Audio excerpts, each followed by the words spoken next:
of performance testing. This is the first in a series of webinars brought to you by HP and Vivid. If you could advance the slide, Mark, that'd be great. Thank you. Yeah, my name's Richard Bishop. I'm involved with Vivid. I'm seated currently on the board at Vivid, and I'm one of the leaders of the Performance Centre Special Interest Group within Vivid. In my day job, I'm Head of Service Development at Trust IV, which is a testing consultancy based in Manchester in the UK. We're an HP partner, and the bulk of our services are based around that type of work. I've been involved in performance testing for around 15 years. I've worked in various places for a UK bank and in consultancy roles, leading to my current position at Trust IV. Okay, if you can go to the next slide, Mark.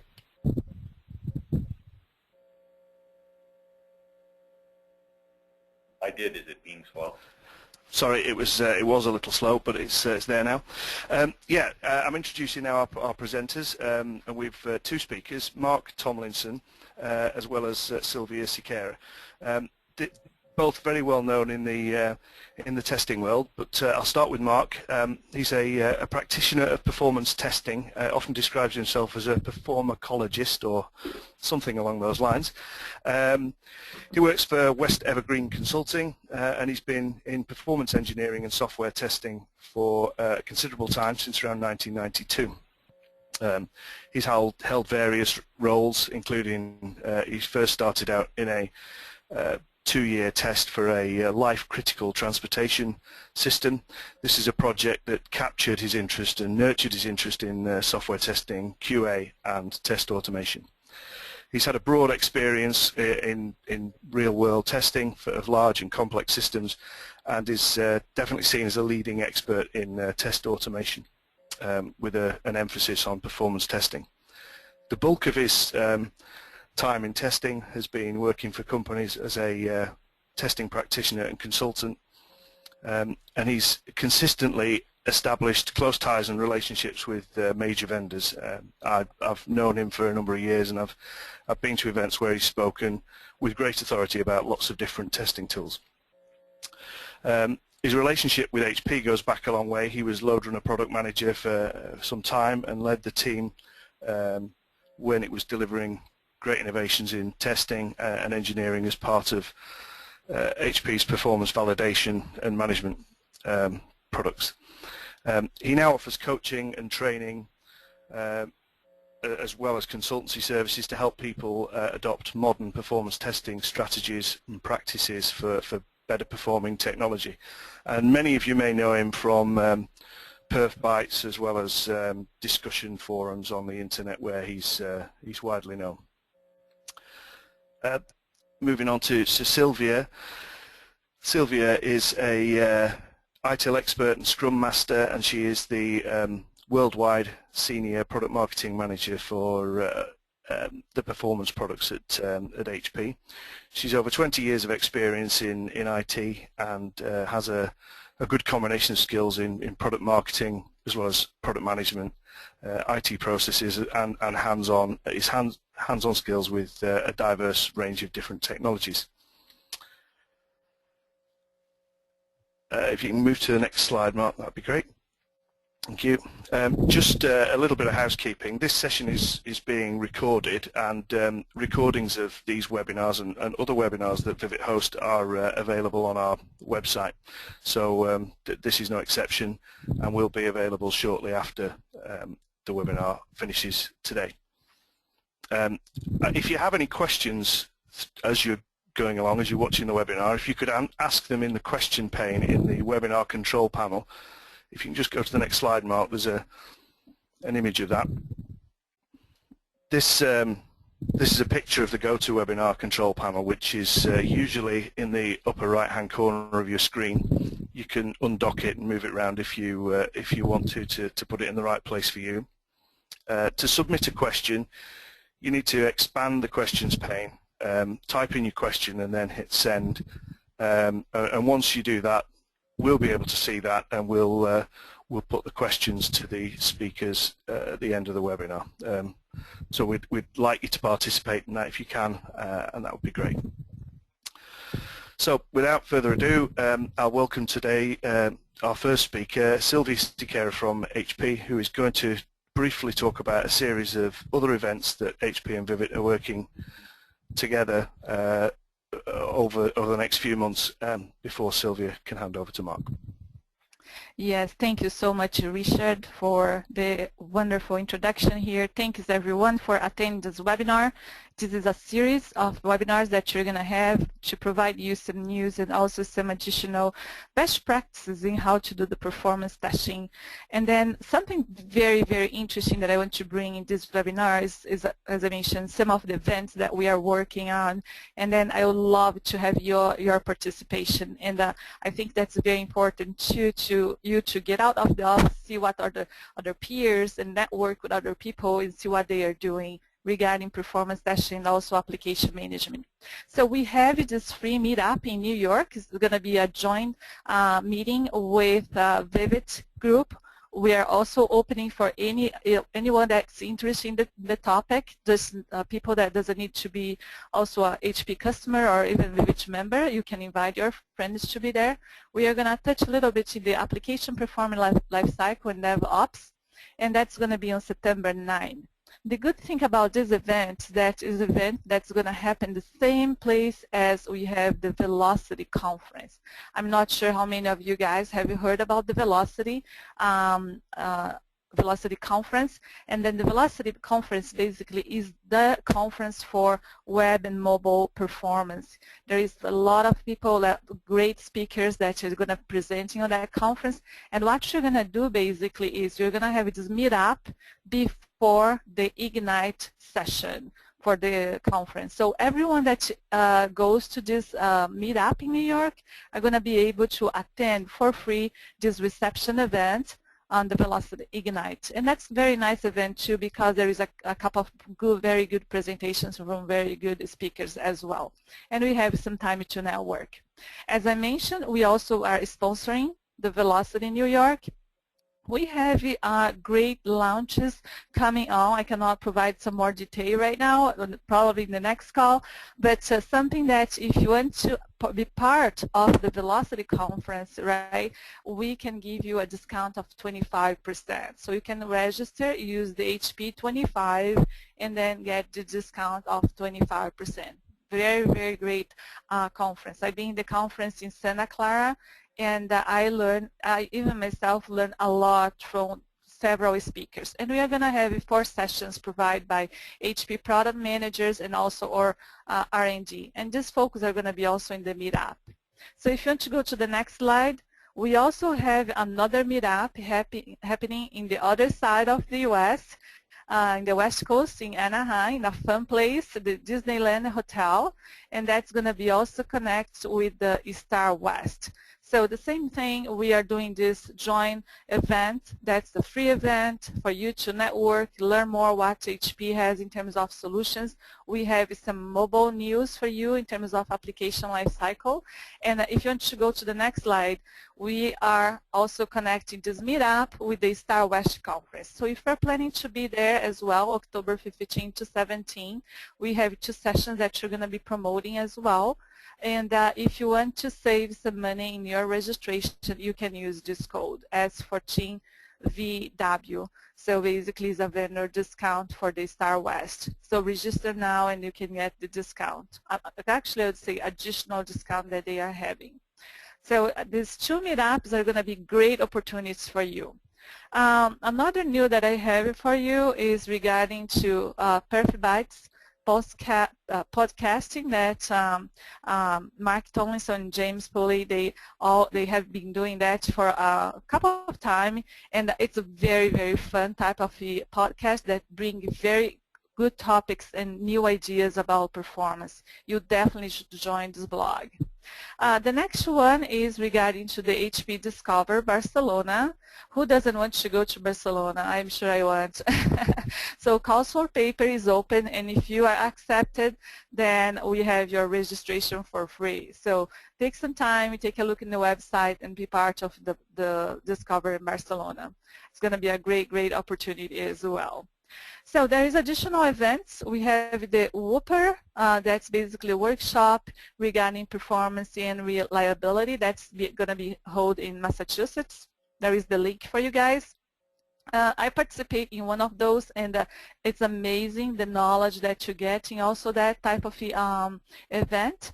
It's very focused in troubleshooting and customer experience, and very, very interesting for you to learn more in more detail, more deep about performance. And in November, we have the STP call happening also in Denver, Colorado. So all these events that are coming, HP is helping, is sponsoring, and contact us if you have any questions and if you want to join us. So moving on, let's finally start here the topic, ABCs of Performance Testing Series. So I put one of these webinars last year, and there was tons of people that was like interest, because there is always something new to learn when you are doing performance tests, and when you are not doing performance tests, there is also something that's important for you to know when you start. So this presentation is, I would say, number one from a series of various that we are going to give some ideas in how to get started, get moving, and get advanced on performance testing. And I have the pleasure to share today the floor with Mark Tomlinson. He is a very expert, and I worked with him before, and it's awesome. So moving to the next slide, I just want to talk a little bit about the challenge, right? Oh, actually, before that, let me just get to know a little bit more about you. So what's your knowledge level for performance testing? Do you have any knowledge? Are you basic, intermediate, or advanced, or even like above all? So just to select here what's your level of knowledge for performance tests, so I can get to know you a little bit, and you can jump on the challenge.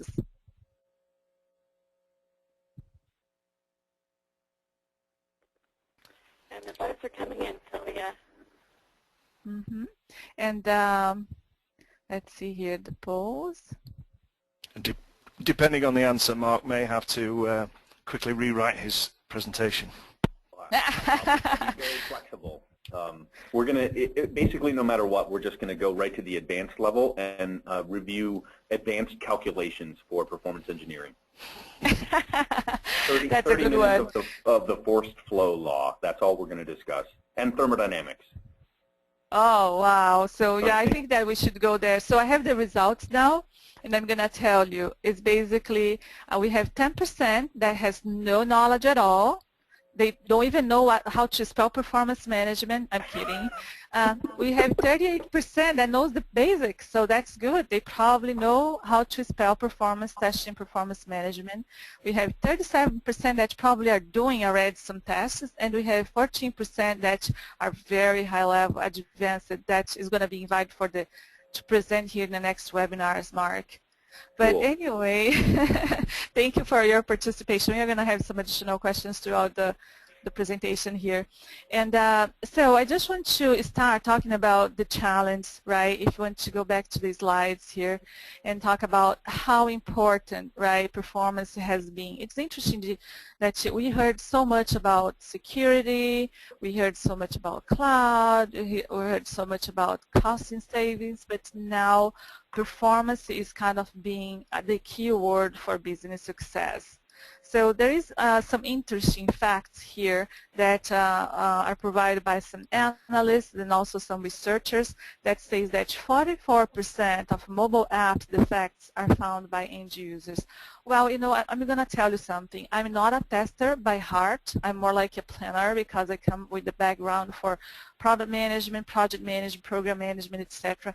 And even myself, you know, I'm able to find even 70% of app defects now because it's incredible how people are launching applications on mobile and that they are not being tested as they need. And this is a problem for the business because the applications get like bad reviews, and then with bad reviews nobody goes back there and the business go down. So now it's not affecting, I would say, a tons of the business, but in the future, in the near future, where this new generation is going to just use the mobile for everything, so it's going to be a major challenge. Right, so we see that interface problems is around 58%, performance issues is 52%, functionality 50%, and device compatibility is 45%. So as even if you can see here, performance issues are higher than functionality, and that's the importance about doing performance. And you know, with that said, I like the way that Mark talks about what means performance. What is performance? So Mark, why don't you jump and talk about and show your cool pictures about that? Yeah, let's talk about performance. Sylvia, thanks for everything. I have to say, Sylvia joined one of the, I teach an intro to performance workshop, and this is kind of the first slide that I put out there because most human beings can relate to non-computer technology. And you could see this is basically a real-life experience of a bottleneck. And a particular API call or a function or a query basically has to turn itself around and just jam up traffic in both directions. And most people can relate to the idea of a slowdown in the real world. And I also find that there's a lot of folks that rate themselves as being advanced performance experts, and they still pick up things from the intro class. So I'm hoping this sort of ABCs of performance series is a way to fill in a new perspective of what are the real basis for performance. So what is performance? Performance is slowness for the first part. It's a traffic jam. You know, you could say, how do we fix this bottleneck in the traffic? I don't know, you might, there's one car, if you see, it's kind of on its own, still going, and it sort of didn't care about the bottleneck. So that could be interesting. That's maybe an outlier, an exception in your data set.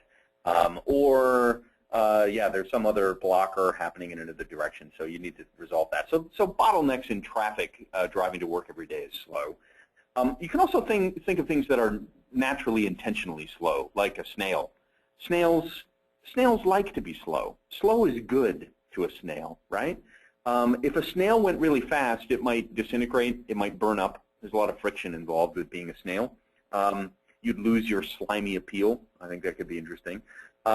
There's also just slowness to the point of being completely stuck. So this truck was never designed to drive in deep mud, but of course the driver had no choice just to keep right on driving and getting completely stuck in that, pulling that trailer and doing different stuff. So it's just so much mud that the normal truck would never be able to get through there. But yet again, a lot like our applications in IT, if you didn't design an application to survive a massive amount of mud, so to speak, your application's just going to get completely stuck to the point of being stopped. Then there's you know, common things like a slow boat to China. So you might have a slow boat to China that's a reference in your, oh, it's just slow, it's supposed to be slow, everyone knows it's slow, everyone knows that reference. Oh yeah, that transaction is always slow. There's always slow for the amount of safety. So performance, we encounter slow down or else you're going to go off the rails or you're going to run over people in the street. We don't want you to do that. That would be bad. So we put safety first. There's also the beautiful slow things in life, right? So take a nice balloon ride and you know, have a sip of wine, maybe some champagne as you're floating along over the bucolic countryside, perhaps in the north of England and near Manchester where Richard lives. Beautiful, you could have a beautiful balloon fest. That would be nice. When it's not raining, it's great. You're right. When it's not raining, it's great. Perfect, yeah, exactly. And then, of course, there's people that intentionally do something, even though they could go faster, say, on a jet plane. Here's a guy that's going to walk around the Earth, and this is one of the points in his journey where he's just on foot, hoofing it all the way around the globe. Probably not in, maybe in one shot. Who knows? There's a lot of swimming involved, I think, when you think about the Earth's topology. So you might do something completely intentionally slow, even though you absolutely, it's not advised by the majority of people. Or you're a reference to the DSL customers, Bill and Carolyn Slowski, as you maybe just really enjoy things, the slower the better kind of thing. So they're slow in real life, and then of course there's fast, right? So there's bullet trains that go incredibly fast, right? I think the TGV is one. Richard, that's not in the UK? Is the TGV in the UK, or is it goes all over? Sadly, it's on the other side of the channel. But, it is on the other side of the channel, and there's one that heads all the way down to Switzerland, all over the place. Very interesting. Is there a high-speed one in the UK? Yes, but it only goes from London to the French one at the minute. There you go. Got it. Exactly. There's the SR-1, I think Blackbird, right, is one of the fastest planes in the world. We like fast things.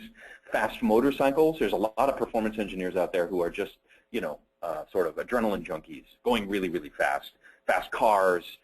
And speed is usually associated with things that are kind of sexy, that are desirable, that are also sort of an achievement of engineering. And if your application or your systems are going to go out to the real world and they have to have some appeal to them, the speed of your application, the experience walking through the application and using it, could be akin to some of these very impressive engineering pieces. And then in real life, there's some really strange things I like the fastest shredding guitarist at 320 beats per minute. I mean, that guy plays guitar really, really fast. And that's pretty common. So that's the current world record for speed on that. We also, if I'm dating myself a little bit, FedEx used to have the world's fastest talking guy. And this was back probably in the 80s, I think, was absolutely positively has to be there overnight.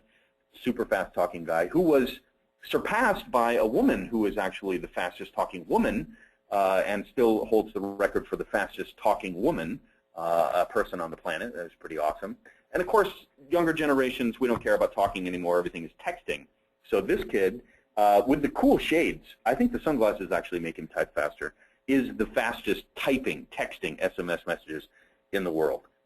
So we have this interesting appreciation for understanding that, there's something exciting and fun and kind of cool about things that are fast, and we can appreciate those kinds of things.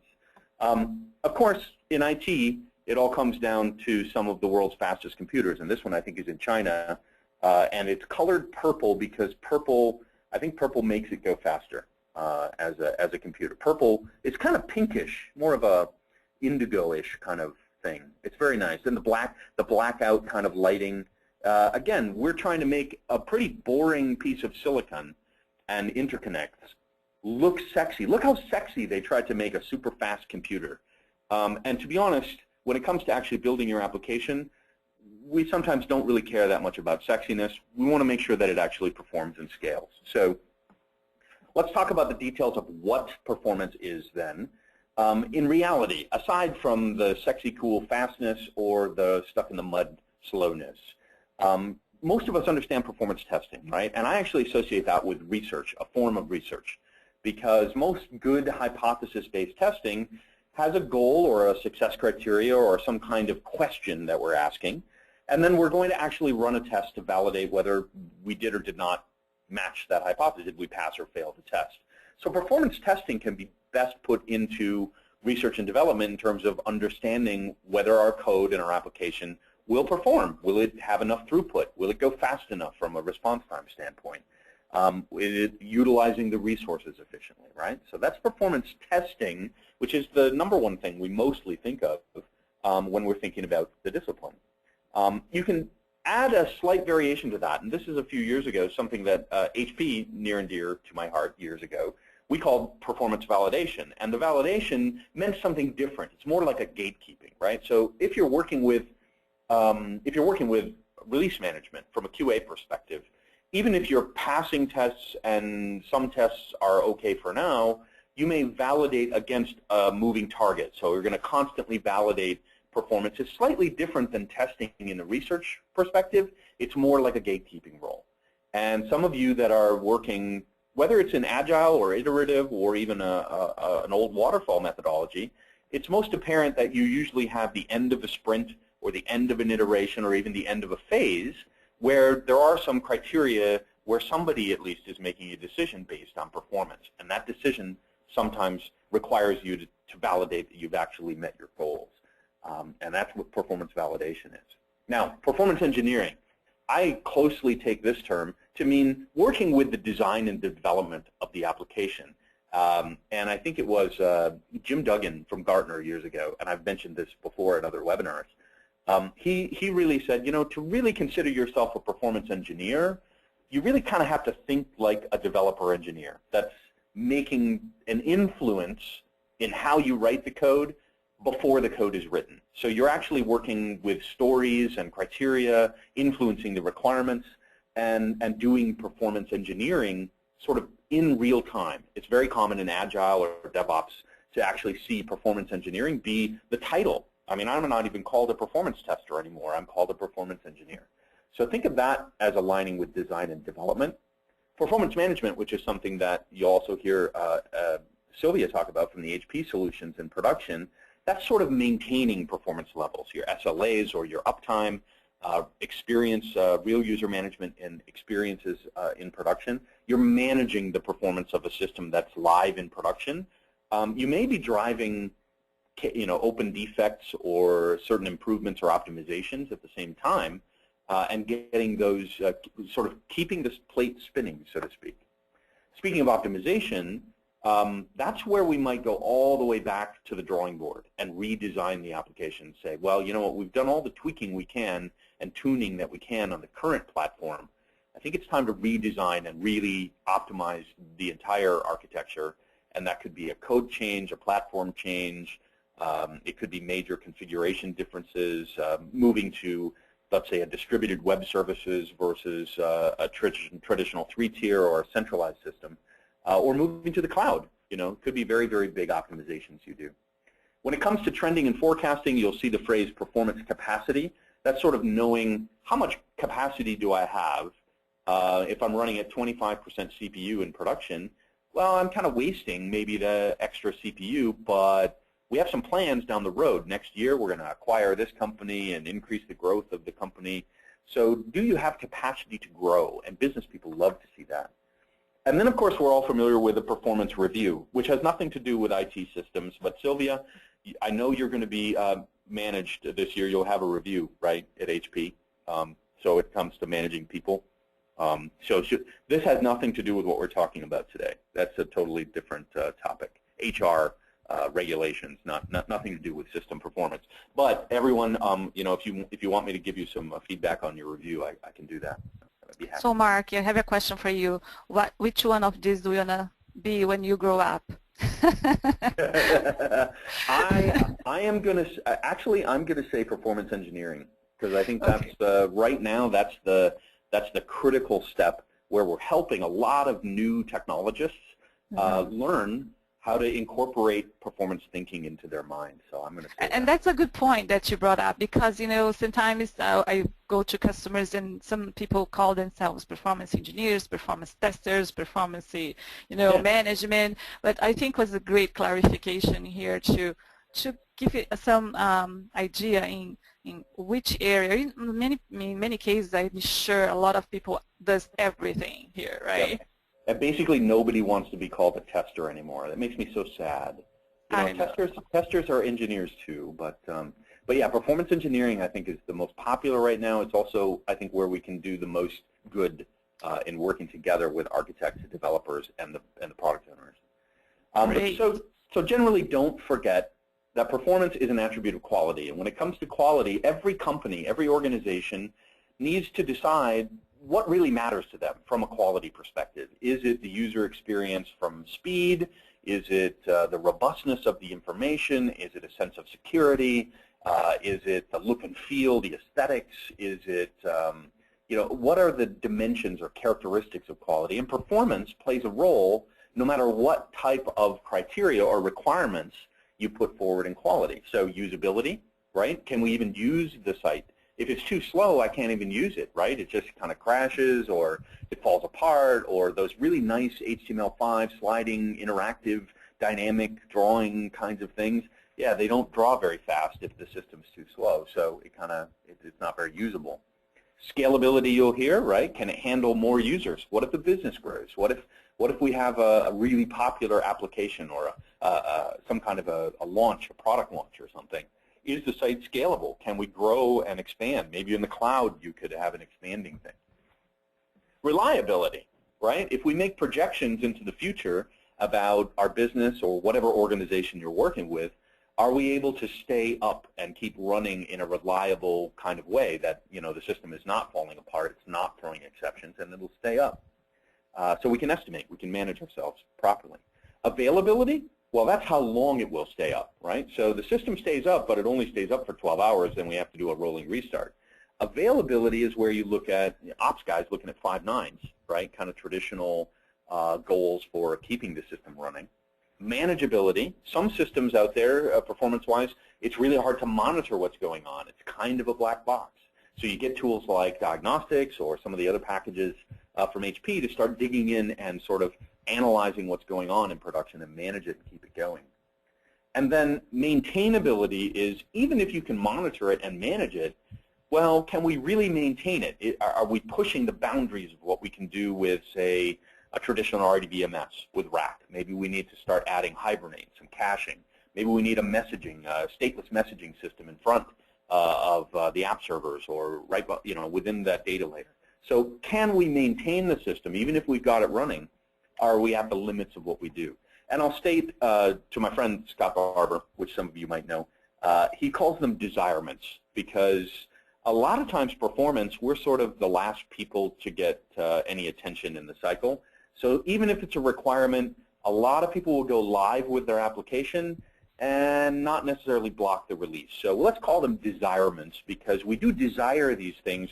It's just sometimes we postpone them, and sometimes we postpone them too late after the system crashes, and that's a bad thing. So Sylvia, maybe you want to give an introduction to kind of how you've put forward some of the core steps for a typical testing process, a life cycle. Oh yeah, of course, Mark. In like just listening to you talking about what's performance, the requirements, right? Sometimes I would say people get a little bit lost, like where do I start and how I interact with other organizations within IT and business to get all this going, because there's so much information, it's so many points to think about. But here there is like a very simple, like 5 steps for you to start thinking about how to get the performance test lifecycle going, right? And then the first step is basically planning the test. And some of the information that Mark already provided and he's going to provide, it's important to get that in mind to you to plan your test. And I'm going to give you some more additional topics that you need to think about when you are planning the test. It's very important to also get upfront, even if you're in an agile environment, like start talking to the product manager, also the scrum master, the developers upfront to see what the needs are. Don't leave that for the last minute, because of course that's not going to happen in terms of performance if you leave everything for later on. So the first step, super important, is planning the test. And I've been at several like round tables meetings as well. And then was another important point is that a lot of the customers, they are not seeing the requirements, or they are not discussing the requirements with the business needs.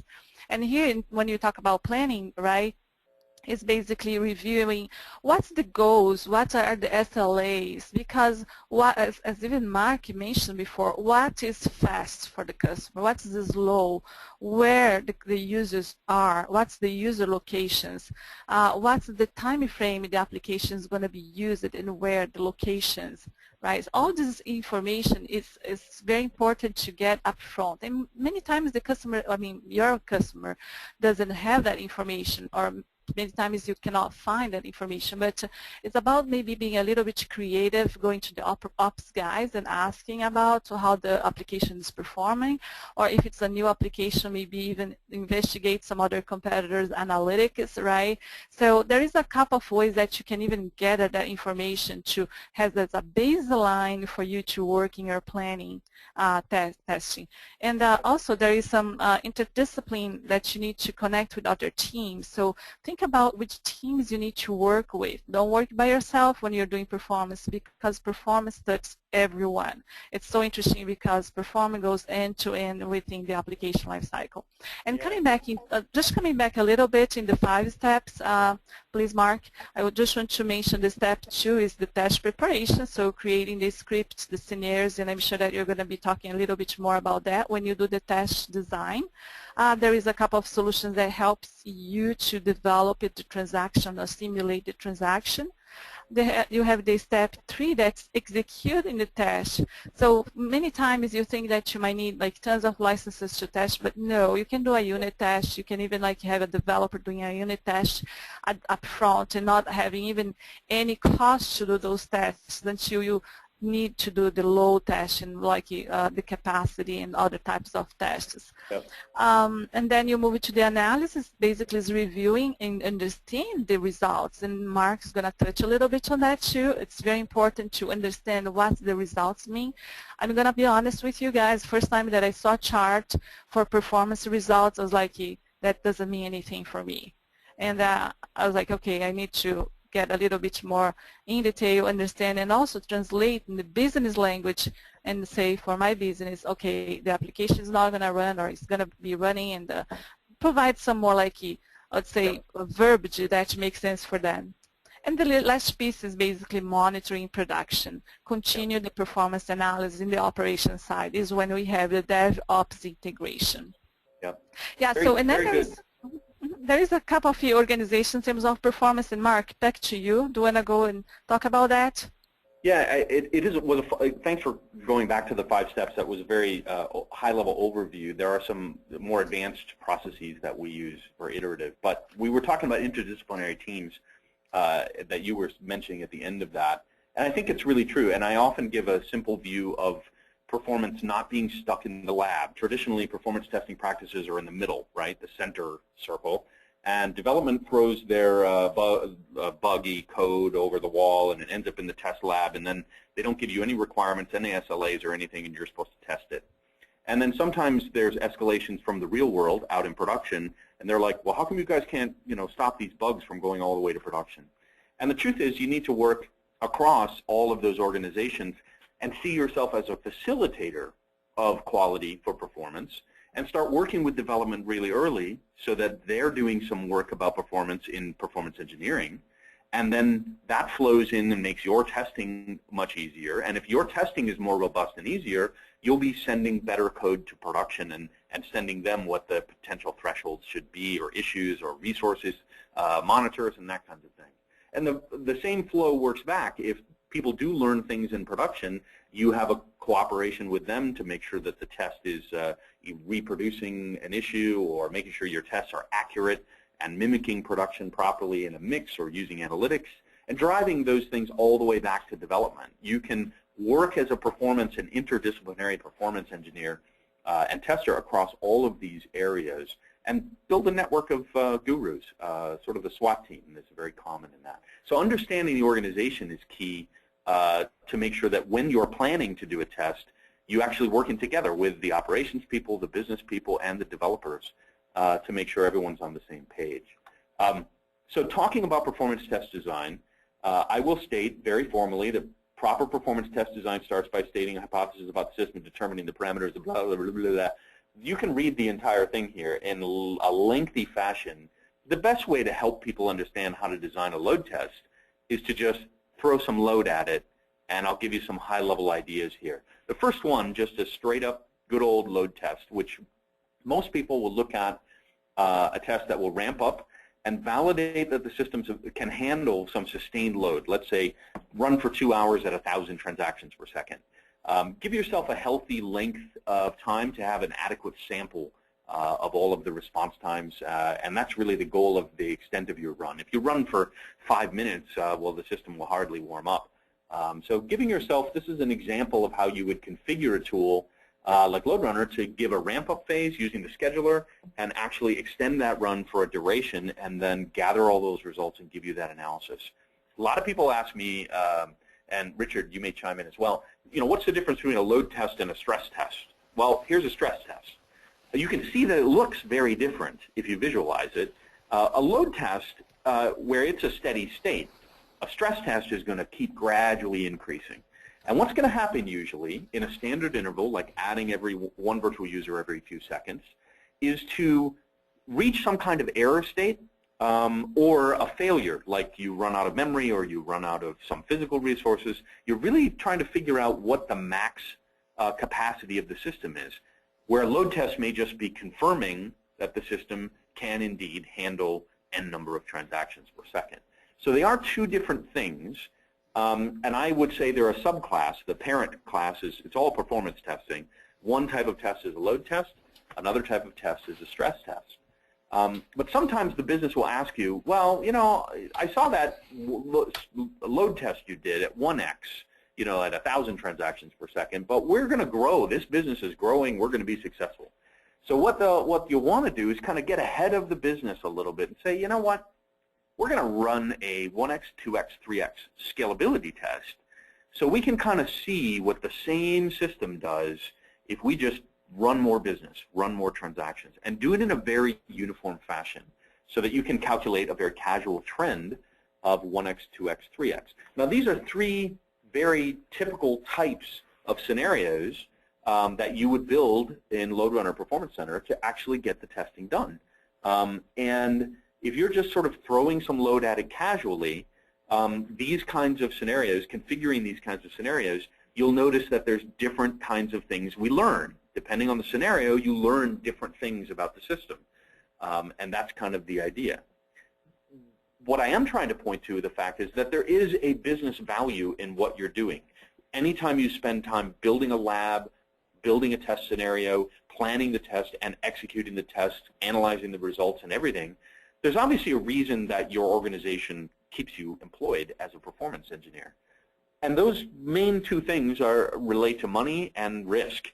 And money, it could be the upside of being able to optimize the system so that we can actually have more growth in the business and we can expand and do more transactions. Even if you're not a financial organization, even nonprofits, you may want to reduce cost.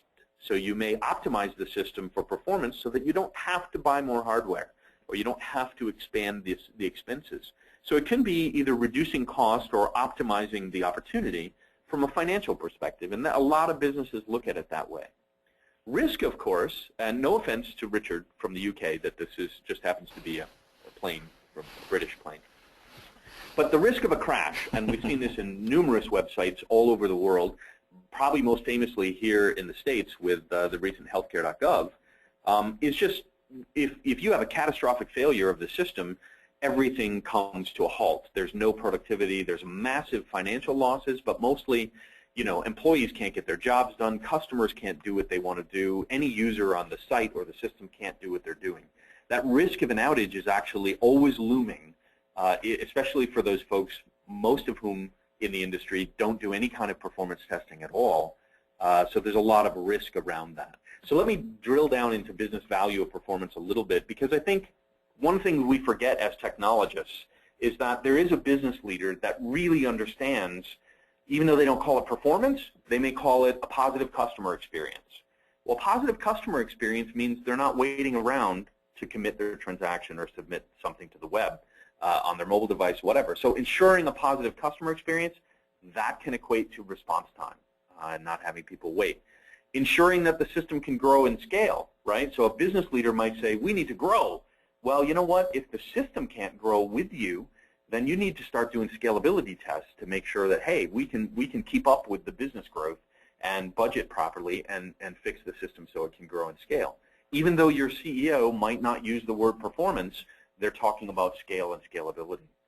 Ensure the system can handle heavy traffic. One of the things that you'll see business people doing, any organization, is some kind of event, a product launch or promotion, major spike. Well, can the system handle that? Oh, coming in the holidays in November, are we going to get through Black Friday? Or we have a massive, you know, January 1st is a big sale, something like that.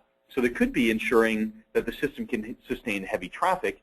And again, a business leader might be thinking of that as a promotion or a sales push or a huge initiative, but they don't call it performance. You need to think about that. Making sure the application works in diverse conditions. Remember, we're in a global economy, and there's all sorts of different connectivity structures. There's all sorts of different language translations. There's different denominations it's a global world, and if you're using it under diverse conditions, high traffic conditions, low traffic conditions, high latency, low latency, different distances, different amounts of data and translation, business leaders want diversity as they go into a global economy. They might not call it performance, but you need to test for all of those different diverse conditions from a performance perspective. Estimating future spending, again, great reason to have a scalability test. What will it take to scale to 10x? And then optimize that system to meet those new goals. So even though a business leader may not talk about it from a performance perspective, they are talking about performance. Your job, really our job as performance engineers, is to find a way to convey the meaning in our performance results. So how the performance impacts customers, how to make your test relevant, show some impacts to the bottom line, and I want to walk through some examples of what those results can look like. So here's a great shot from LoadRunner that graphs the testing tool. Now here's an interesting technical anomaly. You can see a downfall in the CPU under that number of virtual users as they're all logging out. And this is really interesting technically, but you know, so your technical product owner or dev or your ops guys might think this is great, but it doesn't really tell me anything from a business perspective. And I want to kind of tell a story that connects my performance testing results back to the real goals of the business. So here's one where we're trying to do a scalability test, but you can see I expect to go from sort of 30 TPS up to 60 TPS as I ramp up those levels in scale to 2x. This scalability test fails to reach 2x. Now if I go to my manager and say, hey, business today is great, but next year we're not going to hit 2x. We got to make some changes to the system. Then we know how to communicate the business to the business that we need attention, we need investment. Another thing to do is to take that same kind of chart and start drawing some numbers on it. Add some financial information to that chart. So maybe you've got a product launch that you're making 1,000 transactions per second and your performance results show the spike you generated. Well, the spike only sustained, you know, for a few minutes before the system started getting slower and slower and slower. So if you're making 10 times the money for 5 minutes, well, maybe you can start saying, what if the system stayed up for 10 minutes? We'd make twice that much money. Or if it's not a financial goal, you can make that much more productivity. So there's some interesting ways to actually annotate a graph using and putting extra qualitative information about the finances if the system could stay up twice as long. That's one idea of connecting a very technical performance result back to the business. So Sylvia, this is kind of a brief. I know we're short on time. I kind of moved quickly.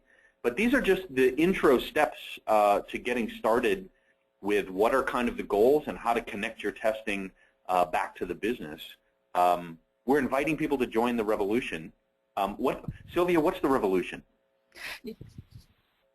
Yeah, so I want you to go to the next slide because as Mark mentioned, we mentioned the challenge, and you know, there is a couple of advertisements now that I like regarding, I'm going to even do some advertisement for them, but Direct TV, right, or Dish Network, they say, if you don't do this, you're going to get that. If you don't do that, you get that, and then finally the person is in the middle of nowhere, right? So here is the opposite of that. Basically, whenever you have applications that are responding fast for your users, right, you have a customer happy, right, you have a high productive, and with that you get more revenue, and with that you get your business growth. So the importance about doing performance, I think you guys got it, and then the importance about understanding performance and how to do it right is even more important. It's not just about installing a solution, it's not just about scripting and reviewing the transaction, but looking at performance in a holistic way in the end-to-end performance application, how you can focus on the business growth and also business value. So something that I want to ask you guys, are you guys using any performance testing solutions right now? It could be a load generation tool, it could be a profiling tool, it could anything, even your code, you know, manually coding something, you know. Yeah, it could be instrumenting your code too, yeah, sure. Exactly.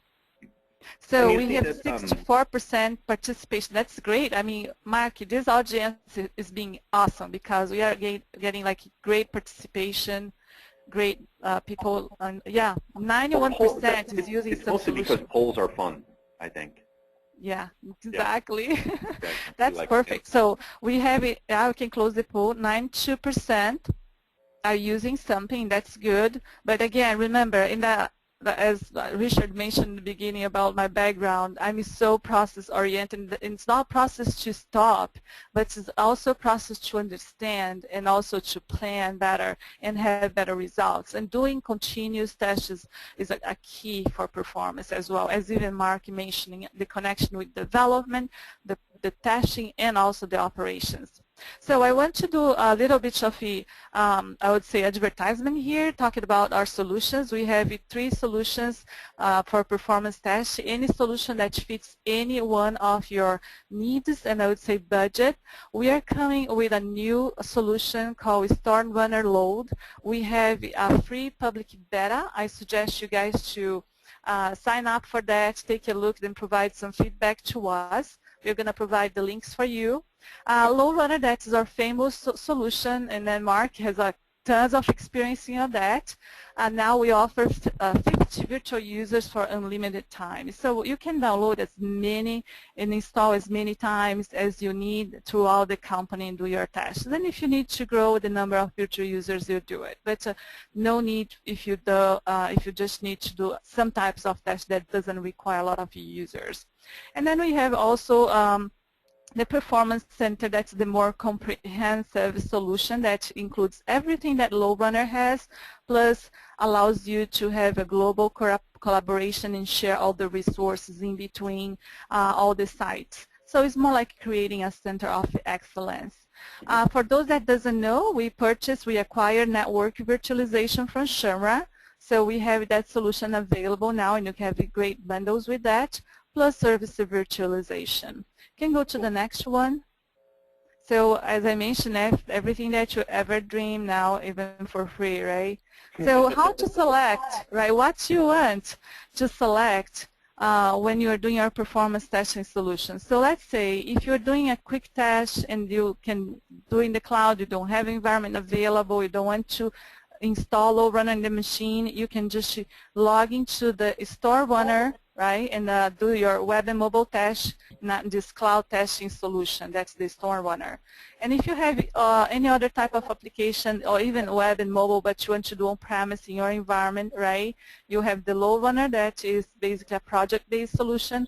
And if you want to go more like in an enterprise, you go for PC. So here's just some idea what to select in the type of test. So we have any solution for you to fit your budget and your needs. The next one. And why HP? In this case, product marketing, I have to do my marketing as well one more time. Very good, yeah. And, guys, you want to be part of the mass, right? Because, that's where the fun is. So I want to say, well, that's great that HP, and I feel proud of that. And Mark, you help so much. We have millions of users everywhere, worldwide. So and they all give a thumbs up. Exactly, and they are all happy, and I would say join the revolution now. Just download and start being part of this, right?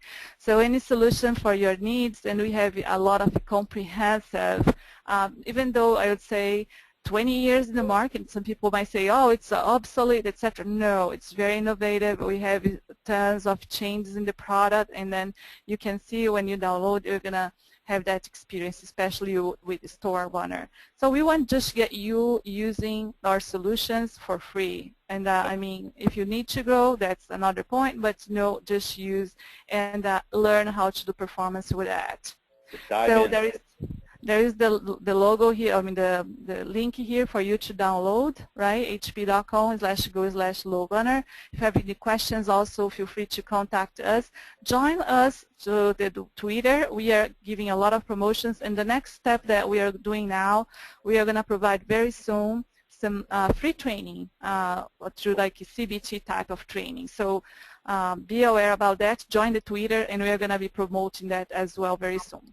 Back to you, Mark. Do you want to close out and give your final saying for this great audience? Just in the last few minutes, thanks, Sylvia. That's awesome. It's great to be on a webinar with you guys. It's awesome. But even though this is sort of quick in terms of, I usually go way over on all my training because I give people more than they want. Just a little summary kind of on at least the first step in getting going with performance. One, I think really objectives, your requirements or desirements, and really understanding that most companies, most business owners, product owners, they don't use the word performance. They don't really understand the detailed lingo that we use.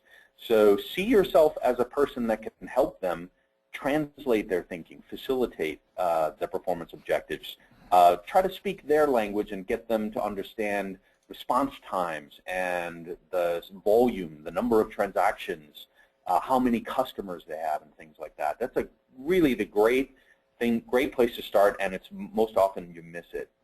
And then start looking at the different types of tests, a load test, a stress test, a spike test. Which ones best fit those goals? What is the business doing? If you understand what's happening in the real world, you can design those right type of goals. I advise you to find a best friend somewhere in IT for technology, could be a developer or a lead, and find a business owner, a business analyst, or even a VP of some director.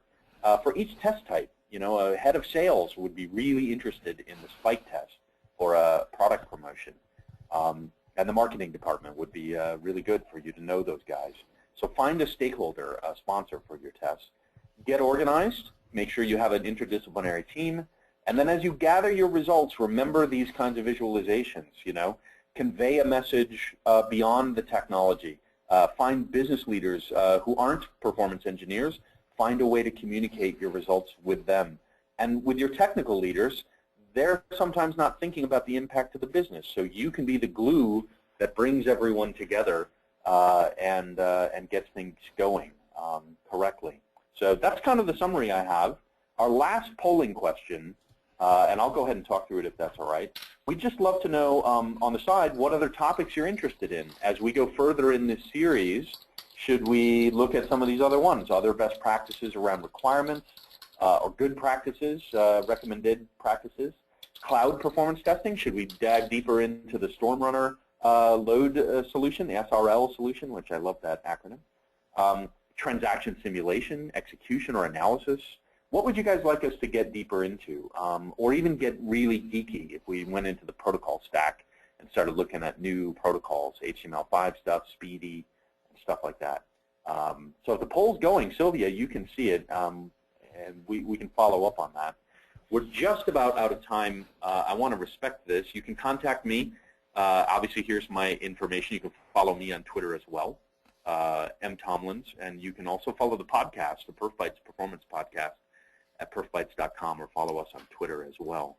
Mark, just before you wrap up, there are a few questions that have come in from people as well, which I think most of them have fairly straightforward answers, but there are two questions that are very much related, and I think they'd be good for you to answer initially. The first one is, what's the biggest challenge for new performance testers who are just getting started with LoadRunner?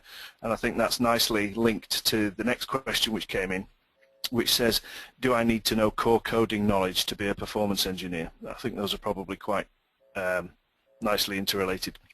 Oddly, I think depending on the tool you're using, if you think about doing advanced things in the old LoadRunner ANSI-C-based kind of language, you need to know the basic coding, even just to work in performance validation or testing.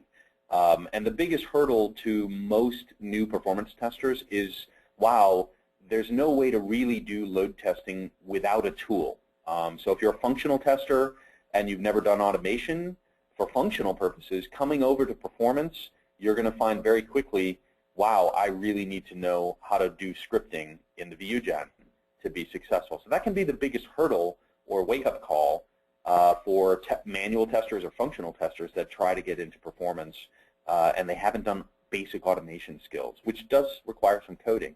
Less and less coding with some of the newer technologies if you look at the true client capabilities, which aren't quite as coding heavy, but then you're going to get there sooner or later. Now, for a performance tester or load tester who sort of has scripting knowledge in the VUGen, ANSI-C, or Java, whatever virtual user you're in, if you transfer, you want to say, I want to start getting closer to development. I want to know what they're doing and become a performance engineer. I don't just want to be thrown over the wall as a tester and make that move.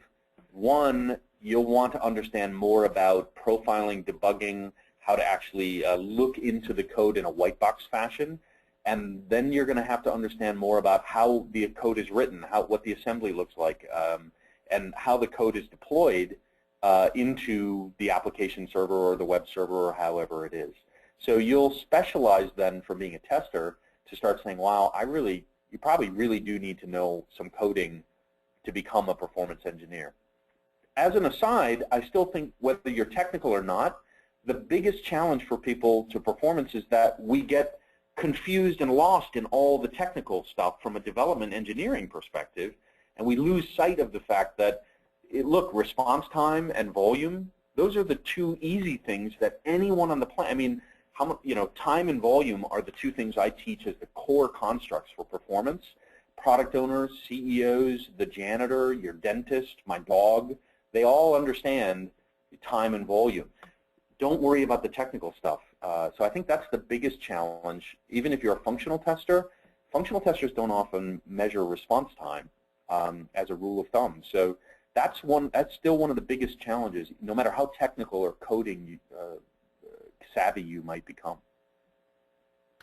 Thanks for that. I mean, we do have other questions coming in, and any questions that we don't answer now in the next couple of minutes, we'll put a list of questions and answers on our website so you can see those.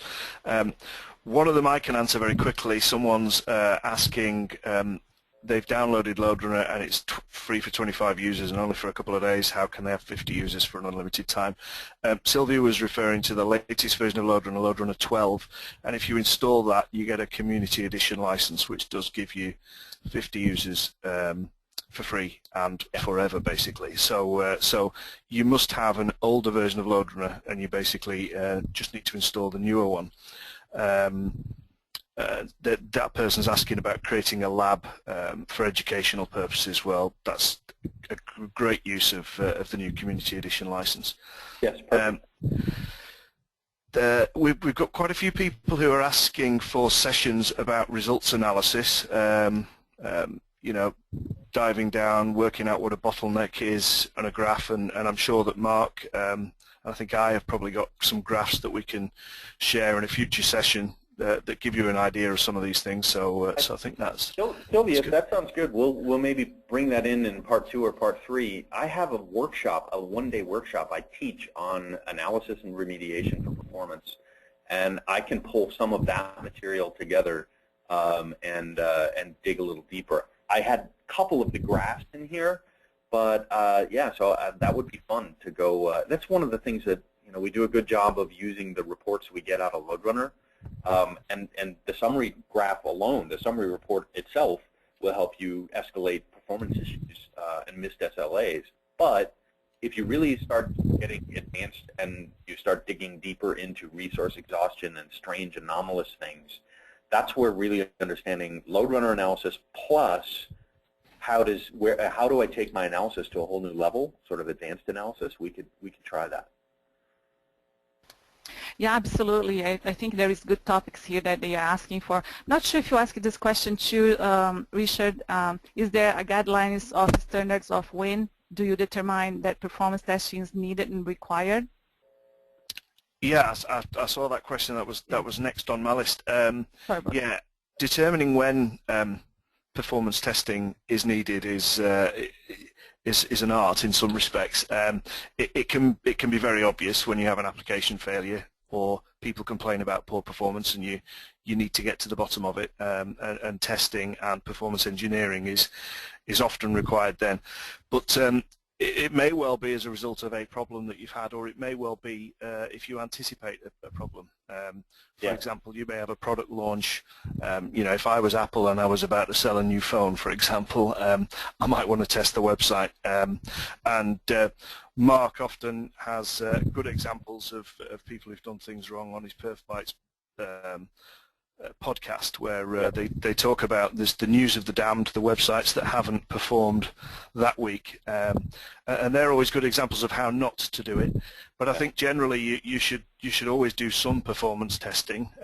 Obviously, you need to determine exactly how much based on your business risk, your appetite for that risk, and to to a certain extent, budget and the skills that you have within your organization. I don't know whether, Mark, you want to expand on that. I would go one step further and say there's no excuse to not do performance in some way, shape, or form, especially one with the community edition of free licenses, the best tool on the planet. The second thing would be, that's hyperbole, I guess, by the way. Anyway, it's enthusiasm. I will say also that there's a whole fad in web performance optimization from a single user experience that you can do in development without a tool. It's better to go under load. So throughout the life cycle, starting from the minute somebody writes some component in code, it's a web page, it's an individual thing, you can start getting samples, and you might be the first person to say, hey guys, did you know that this thing takes a minute and a half to run? And they're like, oh, well, let's figure that out. Let's go to the business. Is that acceptable? And so I think if you're not doing performance testing as a functional tester, even if you're a manual, there are ways to do response time timings and start raising awareness about performance long before you put anything even near production. So yeah, there's never a bad time to start doing performance. And you might just find that the business, the guy, he or she, your leaders in the corner office might go, wow, I'm glad you brought that up. No one's ever talked to me about response time or user experience. I think that's really important. So you might just be the one person to open up the floodgates and say, wow, we really should be talking about performance. And those will be your new friends moving forward.